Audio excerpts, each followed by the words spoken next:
तो दोस्तों, क्या कभी आपने गैस पर कढ़ाई रखी है, फिर कढ़ाई में बर्फ़ डाला है? अरे भाई, ये भी कोई बात हुई। कढ़ाई में बर्फ़ कौन डालता है? अगर डालता भी है तो उसको गैस पर कौन रखता है? तो दोस्तों, मैं आपके सामने बहुत ही अच्छे से किचन टिप्स लेकर आई हूँ। आप कढ़ाई में बर्फ़ डालिए और फिर देखिए चमत्कार। मैं नीलकमल रेसिपी में नीलकमल वार्ष्णेय आपका बहुत बहुत स्वागत करती हूँ। आज मैं आपके सामने बहुत ही अच्छे से किचन टिप्स लेकर आई हूँ, जो कि आपके बहुत ज़्यादा काम में भी आएंगे और आपके बहुत ज़्यादा पैसे भी बचाएंगे। तो देखिए, ये है बिस्किट। सभी लोग बिस्किट खाते हैं, हर घर में बिस्किट खाया जाता है, केक खाया जाता है।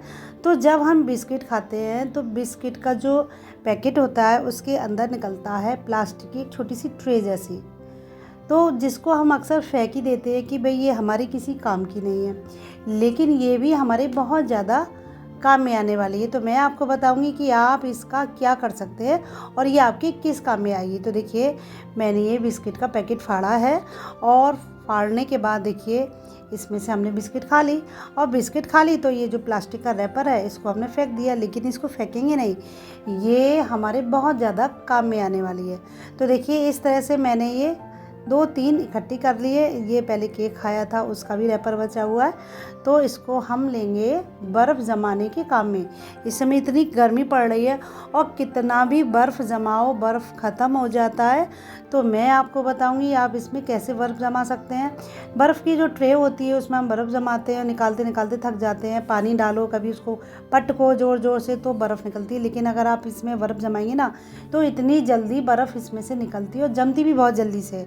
तो देखिए, मैं आपको बताऊंगी कि आप इसमें पानी डाल दीजिए। मैंने इसको थोड़ा सा धुल लिया है क्योंकि इसमें थोड़े से बिस्किट के कण थे, और धुलने के बाद इसमें हम डाल देंगे पानी और फिर इसको हम फ्रीज़र में जमने के लिए रख देंगे। और इतना बढ़िया इसमें बर्फ़ जमा और तुरंत निकल भी आया, क्योंकि हमें इतना जो ट्रे को हम पटकते हैं बर्फ़ निकालने के लिए, वो हमें कुछ भी करने की ज़रूरत नहीं पड़ी। इसमें तुरंत हमने इसको पलटा और हमारा जो है बर्फ़ निकल गया। तो पहले हम इसको फ्रीज़र में जमने के लिए रख देंगे। तो देखिए, फ्रीज़र में हमारी जो ट्रे थी, जो हमारे ये रैपर थे बिस्किट के, वो कितने अच्छे से जम गए। जैसे बर्फ़ की ट्रे में नहीं जमते हैं, उससे भी बढ़िया तरीके से जमे हैं। और देखिए, तुरंत निकल भी गए। जैसे मैंने इसको पलटा और तुरंत इसमें से बर्फ़ बाहर निकल गई। नहीं तो ट्रे में से इतनी देर लगती थी, पानी में डालो पहले, फिर उल्टा करके उसको पटकते रहो, फिर बर्फ़ निकलती है।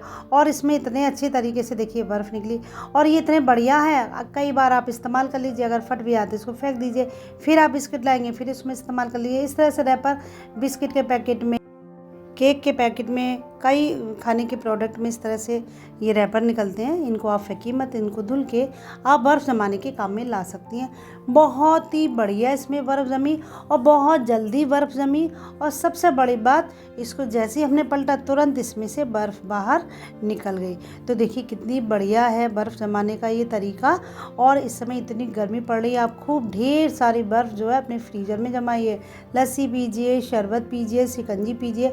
अगर आपके 10 मेहमान भी आ जाएंगे तब भी आपको बर्फ़ की कमी नहीं पड़ेगी। इसके बाद मेरी अगली टिप से देखिए, कितनी काली कढ़ाई हो गई है, और इसको मैंने ईंट से भी रगड़ा लेकिन साफ़ नहीं हुई, इसी तरह से हो गई। तो मैं बताऊंगी कि मैंने इसको किस तरह से धुला है। आपकी कढ़ाई कभी काली हो जाए और उस पर जंग जैसा लग जाए तो आप बहुत बढ़िया तरीके से इसको साफ़ कर सकते हैं। तो 1 चम्मच डाला मैंने इसमें नमक, और आधा लेंगे हम नींबू। नींबू को हम इस कढ़ाई में इस तरह से निचोड़ देंगे। हमें ज़्यादा नींबू की ज़रूरत नहीं पड़ेगी, केवल आधा नींबू हमें इसमें डालना है। इसके बाद हम इसमें डालेंगे आधा चम्मच बेकिंग पाउडर। बेकिंग पाउडर और नींबू मिलकर कढ़ाई को बहुत बढ़िया तरीके से साफ़ कर देंगे। जो चिकनाई है, जो इसमें जंग का निशान है, वो सब साफ़ हो जाएगा। तो देखिए, नींबू से मैंने कढ़ाई को साफ़ किया। मैंने कोई जूना नहीं लिया है, कुछ भी नहीं लिया, केवल नींबू का जो छिलका है उसी से हम कढ़ाई को रगड़ेंगे। और ना हमें ईंट की ज़रूरत पड़ेगी, ना ही किसी जूने की ज़रूरत पड़ेगी कि हमें कस कस के रगड़ना है तभी हमारी कढ़ाई साफ़ होगी। हमें बस इस छिलके से इसी तरह से कढ़ाई को साफ़ करना है। और देखिए, यूं ही घुमाते घुमाते हमारी कढ़ाई एकदम से साफ़ हो जाएगी। हमें बहुत ज़्यादा इसमें अपने हाथों को घिसने की ज़रूरत ही नहीं पड़ेगी कि घिसते घिसते हमारे हाथों में दर्द होने लगे, लेकिन हमारी जो कढ़ाई है साफ़ ही नहीं हो। तो देखिए, नींबू के छिलके से मैंने ये नमक और बेकिंग पाउडर डालकर इस कढ़ाई को साफ़ किया है। तो नींबू, नमक और बेकिंग पाउडर से जो कढ़ाई का कालापन है, जो इसमें चिकनापन है, जो इसमें जंग का निशान है, वो सब साफ़ हो जाएगा और आपकी कढ़ाई एकदम साफ़ हो जाएगी। तो आपकी कढ़ाई कभी भी लोहे की कढ़ाई इस तरह की हो जाए तो आप इन तीनों चीज़ों से अपनी कढ़ाई को साफ़ कर लीजिएगा और बहुत ज़्यादा इसको घिसने की ज़रूरत नहीं पड़ेगी, बहुत ज़्यादा आपको मेहनत करने की ज़रूरत भी नहीं पड़ेगी। तो देखिए मैंने इन चीज़ों से केवल रगड़ते हुए नींबू के छिलके से कढ़ाई को बिल्कुल साफ़ कर लिया और देखिए मैंने इसको धुला है और धुलने के बाद कढ़ाई में जो कालापन था वो बिल्कुल साफ़ हो गया। और इसके बाद हम सूती कपड़े से कढ़ाई को पोंछ देंगे और क्योंकि इसमें जो है अगर हम इसको ऐसे गीला रख देंगे तो इसमें फिर से जंग लग जाएगी, तो हमने एक सूती कपड़े से इसको पोंछ दिया है। और पोंछने के बाद हम इसमें 1/4 चम्मच सरसों का तेल लेंगे और तेल को कढ़ाई में डालकर उसको हाथ से इस तरह से मल देंगे।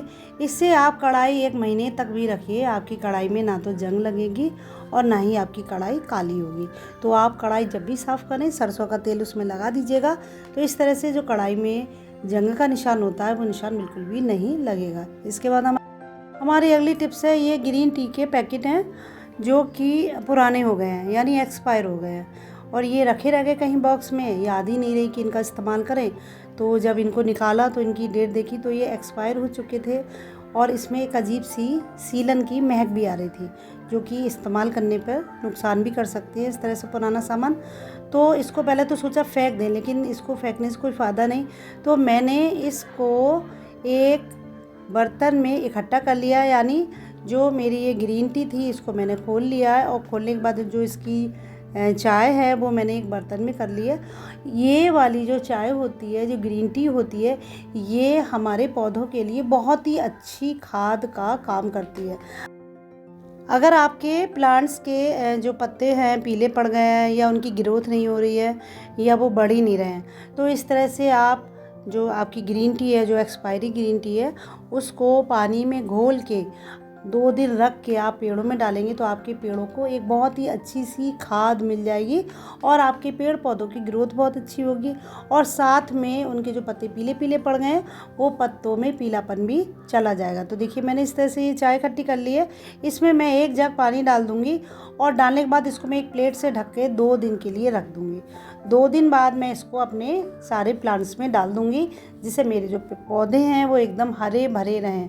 मैं अपने पौधों में इसी तरह से पानी डालती हूँ, कोई भी चाय की पत्ती हो या कोई भी मेरी एक्सपायरी ग्रीन टी हो उसको मैं फेंकती नहीं हूँ। इस तरह से पानी में घोल के 2 दिन रखकर अपने पौधों में डाल देती हूँ। पौधे एकदम हरे भरे हो जाते हैं और साथ ही उनकी ग्रोथ भी अच्छी हो जाती है। आप भी ऐसा ही कीजिएगा। इसके बाद मेरी अगली टिप्स है, देखिए शरबत बनाना है, लस्सी बनाना है, बर्फ़ निकाल लिया। अब बर्फ़ को हम कूटें कैसे? कूटने में बर्फ़ कभी इधर गिर जाती है, उधर गिर जाती है या कभी कभी मोटी बर्फ़ कूटने में आती है, या हमने चमचे से मारा उसको तोड़ा तो चमचा ही टूट गया। तो बहुत अच्छी सी आपको मैं टिप्स बता रही हूँ। देखिए ये थैले होते हैं जो हम बाज़ार सामान लेके आते हैं, जूट के हमें जो थैले मिलते हैं, ये थैले जो हैं हम काम में नहीं लेते, लेकिन अगर हम इनको बर्फ़ कूटने के काम में लें तो बहुत अच्छी सी बहुत बारीक इससे बर्फ़ कूटेगी। तो देखिए मैंने ये बर्फ़ निकाल ली है और मैं इसको एक थैले में डालकर एक बड़े से चमचे से इस बर्फ़ को कूटूंगी। इतनी बढ़िया तरीके से बर्फ़ इसमें कूटी है और इधर उधर निकली भी नहीं बिल्कुल, ना ही इसमें से पानी निकला कि हम बर्फ़ कूट रहे हैं किसी कपड़े में और इतना गीला गीला हो जाता है, जो जगह होती है वो भी इतनी गीली गीली हो जाती है। तो देखिए मैंने थैले में डालकर ये बर्फ़ कूटी है, ना तो थैला गीला हुआ और ना ही थैले के नीचे जो ज़मीन है वो बिल्कुल गीली हुई है। ये इतने बढ़िया तरीके से इस थैले में मैंने बर्फ़ कूटी कि मुझे आश्चर्य हुआ कि बर्फ़ भी हम इसमें किस तरह से कूट सकते हैं।